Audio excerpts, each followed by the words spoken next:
Before we get started, I want to let you know that the plans for this bench will be free for a limited time on the Today's Craftsman website, and I'll have a link in the description below.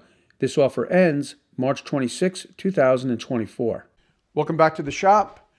This is the bench that I built with Jeff over on the Today's Craftsman channel. If you didn't see that project video and you want to check it out, I'll have a link to it down in the description below.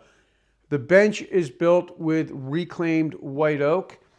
I started the build here, went over to Green Street Joinery where I have a channel with the guys over there, Today's Craftsman, and we finished the bench.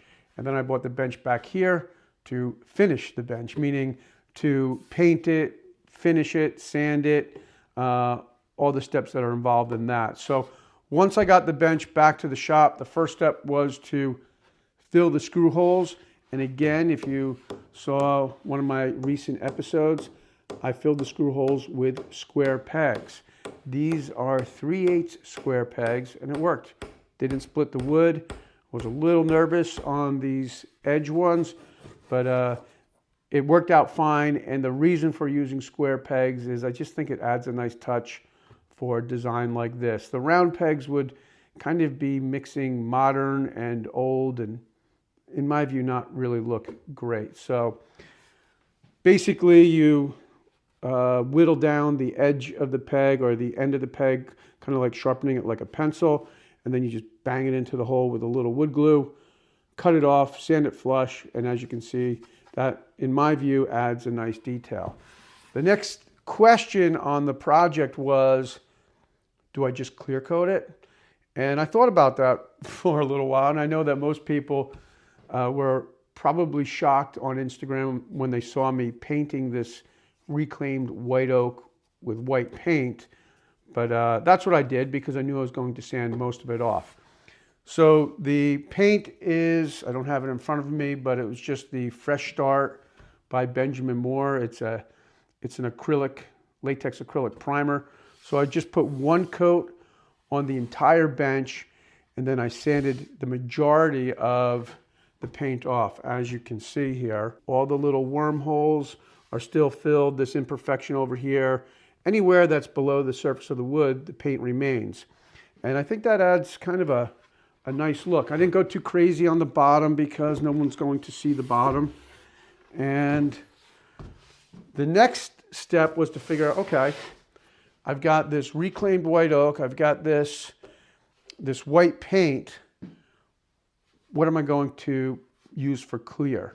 So I'm just sort of bringing you into my thought process because I've been doing finishes like this for a long time, and there's always a few questions. So one question or one idea would be to use a varnish like Waterlox here. And I thought about that for a little while because that's going to bring out the life in the wood, and you'll get all that beautiful character from the square pegs and the reclaimed white oak. The reason why I didn't go with this is I felt like it might puddle in some of the areas. I also think it could discolor. I mean, any finish is going to discolor the white a bit, kind of warm it up a little bit, but this might pool and warm it up too much.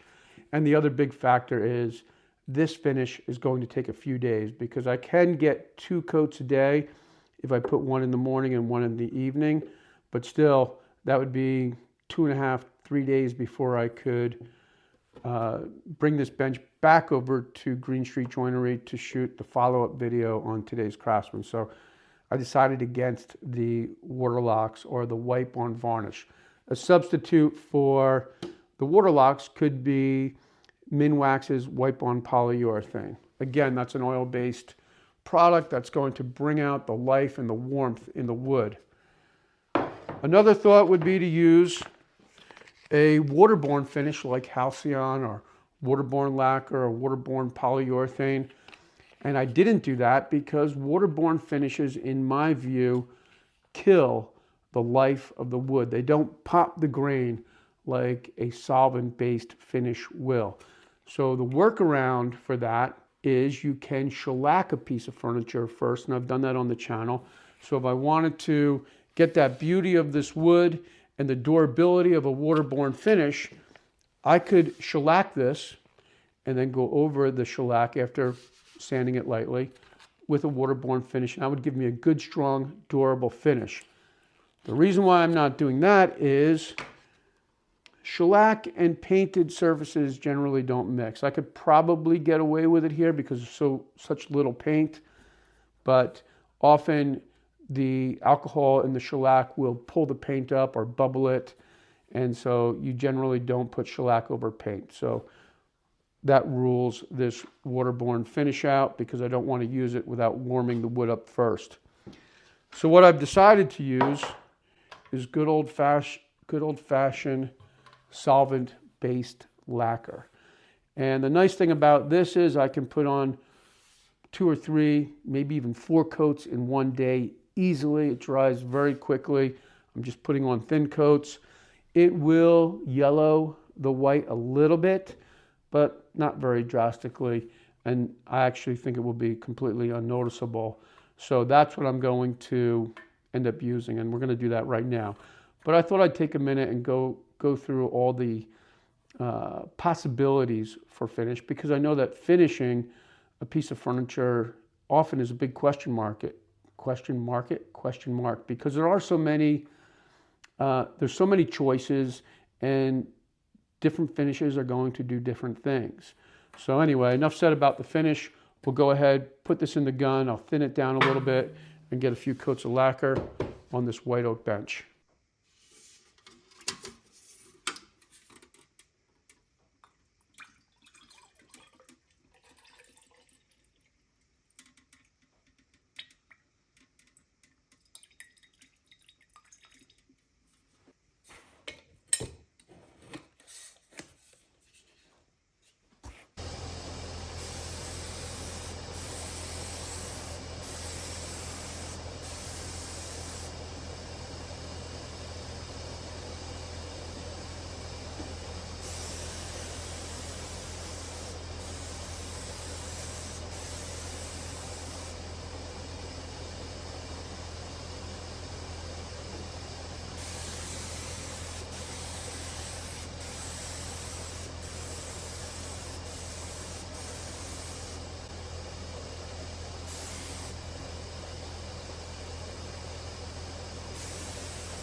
Okay, well, here's a look at the bench with 2 coats of lacquer. I didn't feel like I needed any more than 2 coats. And then I hand rubbed the finish with a product called Wool Lube. This is by Mohawk Finishing Products. This is something I've been using for more than 30 years. And it basically just softens the finish a little bit. It takes away any of those nibs or nubs that you get with spraying a finish. And it will also soften the sheen. So I used a gloss lacquer, a little too glossy. The steel wool and the buffing paste knock that down. The buffing paste is basically just a lubricant so you don't burn through the finish. I just got back from Green Street Joinery where Jeff and I talked about the finish and went into some of the details there and just talked about how the square pegs really lend itself to this design. And I couldn't be happier with the way this bench turned out. I think it would look great in any home. I could see it in a very contemporary home as kind of like a standout piece. I think it's got kind of a cool story behind it. If you didn't know, I don't know if I mentioned that this bench was inspired by a scene out of the movie One Flew Over the Cuckoo's Nest. There's a scene towards the end of the movie where Jack Nicholson's character has these women come to the sanitarium and they have kind of this party. And there's a scene in this sort of a large bathroom of this bench. The bench is painted white in the movie. And I saw that, sent a picture over to Jeff and Rob, and they were like, yeah, let's go ahead and build that. So we're going to try to do a project like that maybe once a quarter. If you like this bench, we are putting it up for sale on the Today's Craftsman website, so you can check it out over there. And we're giving away the plans for this bench for maybe the next couple of days. And it's just very casual. I think you just take a screen grab of the website and then follow along with the build. You'll have no problem building it. It's just I think it's like 1, 2, 3, 4, 5, 7 pieces of wood. So it's a pretty simple build, something that you could do on a weekend, and it will result in a piece of furniture that you'll have for a long time, and you can hand it down to someone in your family or make it for a friend. And yeah, I love these types of projects that result in something that will be used. Before I let you go, I hope that you'll check out my website. If you're looking for a good piece of furniture to build, this channel focuses on building furniture for your home, pieces of furniture that I think will last the test of time. So I hope that you'll check out my website. I'll have a link right here. As always, thanks for tuning in, and I'll see you next time.